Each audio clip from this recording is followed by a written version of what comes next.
Hi, Paul Sackis, Good News Planet. I'm speaking to Kiera Cass. Hi, Kiera. Hi. Hi, The Heir, book 4 of the selection series. Yes. An announcement has been made. Well, tell us, there's a new announcement about something Warner Brothers? That's a company, right? That is a company. Yeah, Warner Brothers Film has just bought the movie rights to maybe make a movie. I'm really excited. I've read the outline for the script. I'm really feeling good about the direction they're heading in. So we'll just see what happens. Well, I'm sure good things are going to happen, as they have been for a while now. And congratulations. Thank you. Your great success. But this is interesting. You leave this in when people are looking to see something about you. Say, Kiera has kissed approximately 14 boys in her life. Yes, that is true. I once saw a commercial for, I think, gum, and it was talking about how people had approximately 28 first kisses. So I wanted to go and figure out if I had that many, and it turned out I had about half. So that was it. Number 14 was my hubby, and yeah, I'm a happy lady. So then you did find a prince. I did. I found my prince. All right. Well, that's good. That's good news, and we like good news. Yeah. So tell us about The Heir. Well, The Heir is the 4th book in the selection series. If you haven't read the first 3, they're told from the perspective of America Singer, who is one of the girls in the selection, which is how the prince finds his wife. It's sort of like a live-in interview. The girls come to the palace, they date the prince, they learn about protocol and all of those things.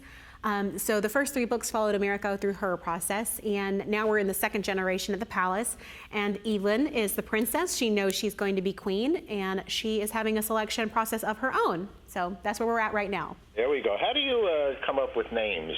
How do you make those kinds of selections? Most of the names that I use are rejected baby names. Like, my husband didn't like the name America. I don't know why, but I loved it. So I gave it to my fictional babies where they're safe. So, and I do keep a baby naming book nearby just in case I can't come up with something. Really, that's wonderful. So, what kind of letters do you get from readers of your work that make you feel good? Oh my goodness. Well, mostly I get tweets, you know, like we talk online. They're so great. Like they talk a lot about the books kind of just getting them through rough times, or maybe it's the book that made them want to be a reader. And those are precious to me, to just be able to give something to particularly young girls like that. That's wonderful for me. What made you want to become a writer? It was accidental, actually. I was going through a really rough season, and I decided to use writing as therapy. So I gave my problems to a character to see what she would do. And it just gave me a lot of clarity, a lot of room to think. And once I started doing that, other people showed up in my head, and what they were going through was way more interesting. So I wrote their stories instead. So what do you mean you gave those thoughts character? So did you, like, when you did that initially, you named somebody and you wrote about that somebody to kind of like a catharsis for you? Yeah, it was for me. Well, just to share, I live currently in Christiansburg, Virginia, but at the time of the shootings at Virginia Tech, I lived in Blacksburg, right down the street from the school, and my husband worked on campus at the time. My best friend lived on campus. We went to a campus-based church. All my friends were students. So I lost people I knew, and it was just a really rough thing to go through. So, you know, I had a lot of fears, a lot of thoughts about life and death, about struggle, about faith, about love, and so I could not deal with all of the anxiety I was having. So I gave those to someone else. All right, and with that, you sort of healed yourself, you feel? I do. I feel, you know, I mean, it's taken a lot of time, but that was really the starting point for me, because it was about the 1st anniversary that I started writing, and that year was really dark. And you know, it didn't fix everything, but you know, I'm I believe in God, I believe in Christ, I believe that this was a lifeline, and I'm not sure I would have gotten through that season without this. Like, it really helped me stay afloat. This is a nice quote on your behalf by the School Library Journal. Fairy tale lovers will lose themselves in America's alternate reality. geez, that's a beautiful thought, right? It is a beautiful thought, and that's one of my favorite things. Like there are some authors who write incredibly beautiful books, that the kind of books that win awards and like do huge things. It's like all I really want to do is make a place for someone to hide for a little while, where you can just pause and breathe for a minute. And it seems that I've managed to do that. I get that back from readers. That makes me really proud. What would you suggest to a young person about becoming a writer?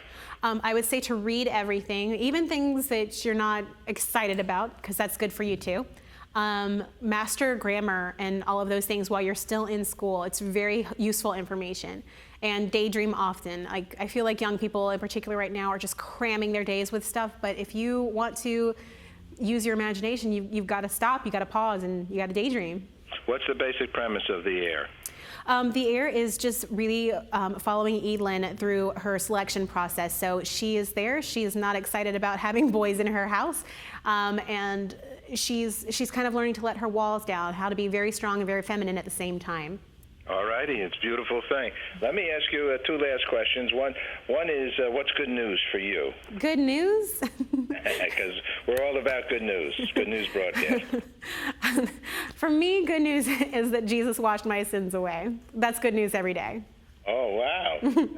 We're also very involved with achieving world peace, and we have some events here in Times Square and Central Park and around the world. It's the International Day of Peace in September. So what are your thoughts about world peace, I guess, for you or in general? You know, I think peace comes not from trying to make everybody else exactly like you, but trying to respect and understand the differences. Beautifully said. And you have a website, right? I do. You can find out more information at kieracass.com. And you have a Twitter handle. I do. It's just at Kiera Cass. All right. Well, have a great day. You have a lot of great energy, and congratulations on all your good success. Awesome. Thank you so much. All right. Bye-bye. Bye.